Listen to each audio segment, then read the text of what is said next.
அகிலம் நியூஸ் நேயர்களுக்கு வணக்கம்.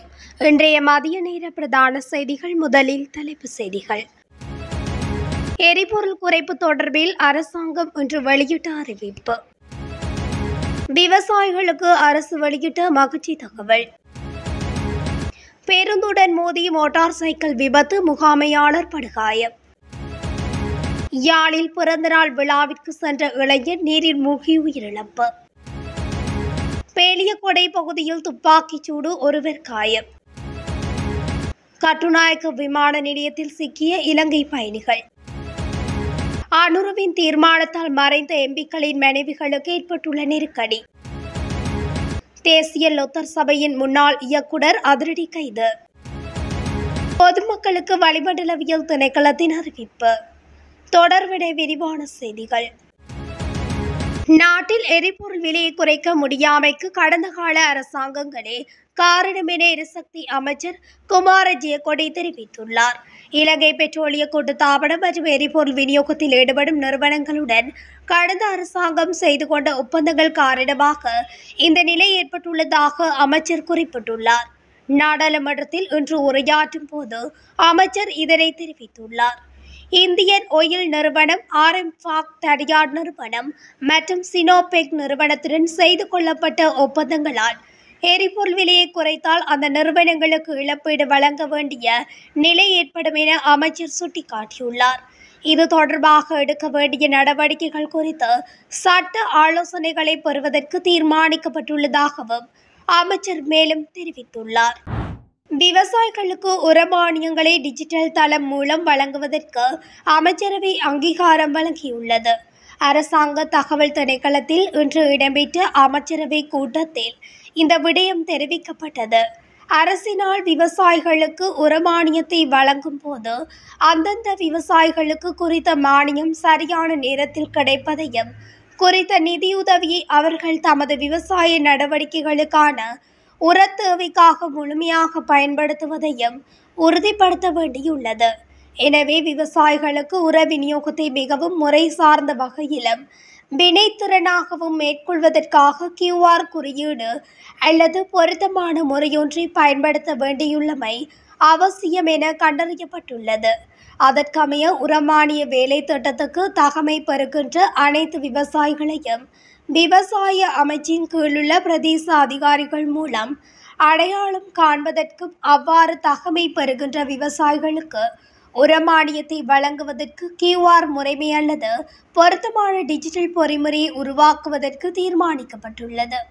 இதற்காக நிதி திட்டமிடல் மற்றும் பொருளாதார அபிவிருத்தி அமைச்சர் மற்றும் டிஜிட்டல் பொருளாதார அமைச்சராக ஜனாதிபதியும் விவசாய அமைச்சரும் இணைந்து சமர்ப்பித்த யோசனைக்கு அமைச்சரவை அங்கீகாரம் வழங்கியுள்ளது. நானுயா மெரகும்பர வீதியில் இன்று காலை இடம்பெற்ற விபத்தில் ஒருவர் படுகாயமடைந்துள்ளார்.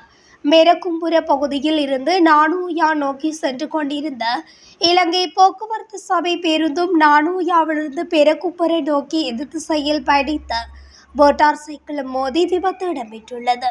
விபத்தில் மோட்டார் சைக்கிள் செலுத்துனர் படுகாயமடைந்துள்ள நிலையில் சிகிச்சைக்காக நுவரெலியா மாவட்ட பொது வைத்தியசாலையில் அனுமதிக்கப்பட்டுள்ளார். மோட்டார் சைக்கிளை பயணித்தவர் எடின்புரோ பகுதியின் தோட்ட முகாமையாளர் என போலீசார் தெரிவித்தனர். இலங்கை போக்குவரத்து சபை பேருந்து மற்றும் மோட்டார் சைக்கிள் ஆகியன நானுயா போலீஸ் நிலையத்துக்கு எடுத்துச் செல்லப்பட்டுள்ளதுடன் மேலதிக விசாரணைகளை நானுயா போலீசார் முன்னெடுத்து வருகின்றனர். யாழ்ப்பாணம் வடமராட்சி கிழக்கு தாளியடி பகுதியில் கடலில் நீந்திக் கொண்டிருந்த இளைஞர்களில் ஒருவர் நேற்று நீரில் மூழ்கி உயிரிழந்தார். நண்பர் ஒருவரின் பிறந்தநாள் விழா ஒன்றில் கலந்து கொண்டதன் பின்னர் இந்த விபத்து இடம்பெற்றுள்ளது. குறித்த இளைஞர் மது அருந்திவிட்டு கடலில் நீராட சென்ற போது கடலில் மூழ்கி உயிரிழந்துள்ளார். உயிரிழந்தவர் 22 வயதுடையவர் என அடையாளம் காணப்பட்டுள்ளார். கடலில் மூழ்கிய இளைஞன் மாவட்ட காவல்துறையினரின் உதவியுடன் மீட்கப்பட்டு உளவு இயந்திரத்தில் மருதங்கேணி மருத்துவமனைக்கு கொண்டு செல்லப்பட்டுள்ளார். இருப்பினும் அவர் ஏற்கனவே உயிரிழந்து விட்டதாக மருத்துவர்கள் தெரிவித்தனர். சம்பவம் குறித்து மேலதிக விசாரணைகளை காவல்துறையினர் மேற்கொண்டு வருகின்றனர். பேலியகுடி ஞானரத்னம் மாவட்டத்தில் துப்பாக்கிச் சூட்டு சம்பவம் ஒன்று இடம்பெற்றுள்ளது. இந்த துப்பாக்கிச் சூட்டில் ஒருவர் காயமடைந்துள்ளதாக காவல்துறையினர் தெரிவித்தனர். காயமடைந்த நபர் மருத்துவமனையில் அனுமதிக்கப்பட்டுள்ள நிலையில் குறித்த துப்பாக்கிச் சூட்டு சம்பவம் தொடர்பில் காவல்துறையினர் விசாரணைகளை முன்னெடுத்துள்ளனர். கட்டுநாயக்க விமான நிலையத்தில் 2 இலங்கை பயணிகள் கைது செய்யப்பட்டுள்ளனர். சட்டவிரோதமாக 59 லட்சம் ரூபாய் மதிப்புள்ள வெளிநாட்டு சிகரெட்டுகளை நாட்டிற்கு கொண்டு வந்த 2 இலங்கை விமான பயணிகள் இன்று காலை விமான நிலைய போலீஸ் போதைப்பொருள் தடுப்பு பிரிவின் அதிகாரிகள் குழுவால் கைது செய்யப்பட்டனர். கைது செய்யப்பட்ட 2 பயணிகளும் திருகோணமலையில் வசிக்கும் முஸ்லிம் தொழிலதிபர்களாகும். அவர்களில் ஒருவர் சீசன் குடாவைச் சேர்ந்த 45 வயதுடையவர், மற்றவர் முள்ளிப்பொத்தானியைச் சேர்ந்த 33 வயதுடையவர். அவர்கள் இருவரும் துபாயில் இந்த சிகரெட்டுகளை கொள்வனவு செய்த குவைட் ஊடாக இன்று காலை 4:15 மணிக்கு ஜசீரா ஏர்வேஸ் விமானம் மூலம் கட்டுநாயக்க விமான நிலையத்தை வந்தடைந்தனர். அவர்கள் 4 பெரிய அட்டைப்பட்டிகளில் 39,600 வெளிநாட்டு சிகரெட்டுகள் அடங்கிய 198 அட்டைப்பட்டிகள் சிகரெட்டுகளை எடுத்துச் சென்ற போது கைது செய்யப்பட்டனர். 2 சந்தேக நபர்களும் சட்டவிரோதமாக கொண்டுவரப்பட்ட சிகரெட்டுகளும் நாளை நீர்கொழும்பு நீதவான் நீதிமன்றத்தில் முன்னிலைப்படுத்தப்பட உள்ளது. நாடாளுமன்ற உறுப்பினர் ஓய்வூதியத்தை ரத்து செய்வதற்கான அரசாங்கத்தின் முடிவால் 6 கட்சி தலைவர்கள் தங்கள் நாடாளுமன்ற உறுப்பினர் ஓய்வூதியத்தை இழப்பார்கள் என்று நாடாளுமன்ற தகவல்கள் தெரிவித்துள்ளன. அதன்படி விமல் வீரவன்ச, DW குணசேகர, திஸ்ஸ விதாரண மற்றும் வாசுதேவ நாணயக்கார உள்ளிட்ட 6 கட்சி தலைவர்கள் தங்கள் ஓய்வூதியத்தை இழப்பார்கள் என்று தெரிவிக்கப்பட்டுள்ளது. மறைந்த முன்னாள் நாடாளுமன்ற உறுப்பினர்களின் மனைவிமார் 150 பேர் ஓய்வூதியம் பெறுவதாகவும், இதற்கிடையில் முன்னாள் நாடாளுமன்ற உறுப்பினர்கள் மற்றும் மறைந்த முன்னாள் நாடாளுமன்ற உறுப்பினர்களின் மனைவிமாரும் என 499 பேர் ஓய்வூதியத்தை இழக்க நேரிடும் என ஓய்வு பெற்ற நாடாளுமன்ற உறுப்பினர்கள் சங்கத்தின் செயலாளர் முன்னாள் நாடாளுமன்ற உறுப்பினர் பிரேமஸ்ரீ மாடகே கூறியுள்ளார். உலகிலேயே நாடாளுமன்ற உறுப்பினர்களின் ஓய்வூதியத்தையும் பறிக்கும் ஒரே நாடு இலங்கையாகும். வேறு தொழில்கள் இல்லாத நாடாளுமன்ற உறுப்பினர்களின் ஓய்வூதியத்தை பறிப்பது மனித உரிமை மீறல் எனவும் அவர் குறிப்பிட்டுள்ளார். எனவே ஓய்வூதியங்களை ரத்து செய்வதற்கு முன்னர் அரசாங்கத்தை இருமுறை சிந்திக்க வேண்டும் எனவும் பிரேமஸ்ரீ மாடகே கூறியுள்ளார். நீதிமன்றத்தை தவிர்த்து வந்த தேசிய லொத்தர் சபையின் முன்னாள் நிர்வாக இயக்குனர் துஷித கல்லுழுவ இன்று காலை கைது செய்யப்பட்டார்.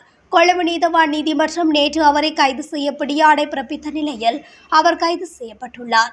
கொழும்பு குற்றப்பிரிவு முன்வைத்த சமர்ப்பணங்களை கருத்தில் கொண்டு கொழும்பு மேலதிக நீதவான் பசனவரசேன இந்த பிடியாணை உத்தரவை பிறப்பித்துள்ளார். நாரகேன்பேட்ட பகுதியில் துஷித கல்லோலுவின் வாகனத்தில் நடந்த துப்பாக்கிச்சூடு சம்பவம் குறித்து கொழும்பு குற்றப்பிரிவு சமீபத்தில் விசாரணை தொடங்கியது. விசாரணை தொடர்பாக போலீசார் விடுத்த கோரிக்கையை பரிசீலித்த பின்னர் நீதவான் இந்த பிடியாணையை பிறப்பித்துள்ளார். சப்ரகமுவ மற்றும் மேல் மாகாணங்களிலும் அத்துடன் கண்டி, நுவரெலியா, காலி மற்றும் மாத்தறை மாவட்டங்களிலும் சிறிதளவு மழை பெய்யக்கூடும் என வளிமண்டலவியல் திணைக்களம் தெரிவித்துள்ளது. வளிமண்டலவியல் திணைக்களத்தினால் இன்று வெளியிடப்பட்டுள்ள அறிக்கையிலே இந்த விடயம் தெரிவிக்கப்பட்டுள்ளது. நாட்டின் ஏனைய பகுதிகளில் பிரதானமாக மழையற்ற வானிலை நிலவக்கூடும் எனவும் தெரிவிக்கப்பட்டுள்ளது. மத்திய மலை பிராந்தியத்தின் மேற்கு சரிவுகளிலும் வடக்கு, வடமத்திய மற்றும் வடமேல் மாகாணங்களிலும் அத்துடன் திருகோணமலை மற்றும் ஹம்பாந்தோட்டை மாவட்டங்களிலும் மணித்தியாலத்துக்கு சுமார் 30 முதல் 40 கிலோமீட்டர் வேகத்தில் அடிக்கடி ஓரளவு பலத்த காற்று வீசக்கூடும். சிலாபம் தொடக்கம் புத்தளம் ஊடாக மன்னார் வரையான அத்துடன் பொத்துவில் தொடக்கம் ஹம்பாந்தோட்டை வரையான கடல் பிராந்தியங்களில் மணித்தியாலத்துக்கு 50 முதல் 55 கிலோமீட்டரிலும் கூடிய வேகத்தில் அடிக்கடி காற்று அதிகரித்து வீசக்கூடும். இவ்வாறான சந்தர்ப்பங்களில் இந்த கடல் பிராந்தியங்கள் கொந்தளிப்பான நிலையில் காணப்படும். மன்னார் தொடக்கம் காங்கேசந்துறை, முல்லைத்தீவு ஊடாக திருகோணமலை வரையான கடல் பிராந்தியங்களில் மணித்தியாலத்துக்கு 45 கிலோமீட்டரிலும் கூடிய வேகத்தில் இடைக்கிடையே காற்று அதிகரித்து வீசக்கூடும். இவ்வாறான சந்தர்ப்பங்களில் இக்கடல் பிராந்தியங்கள் ஓரளவு கொந்தளிப்பான நிலையில் காணப்படும். இத்துடன் அகிலம் நியூஸின் இன்றைய மதிய நேர பிரதான செய்திகள் நிறைவடைகின்றன. தொடர்ச்சியாக செய்திகளை அறிந்து கொள்ள அகிலம் நியூஸ் ஊடகத்துடன் இணைந்திருங்கள். நன்றி, வணக்கம். அகிலம், மாற்றத்திற்கான மக்கள் குரல். இந்த வீடியோ பிடிச்சிருந்தா லைக் பண்ணுங்க, கமெண்ட் பண்ணுங்க, ஷேர் பண்ணுங்க. மறக்காம கீழே இருக்க பெல் ஐகானை கிளிக் பண்ணுங்க.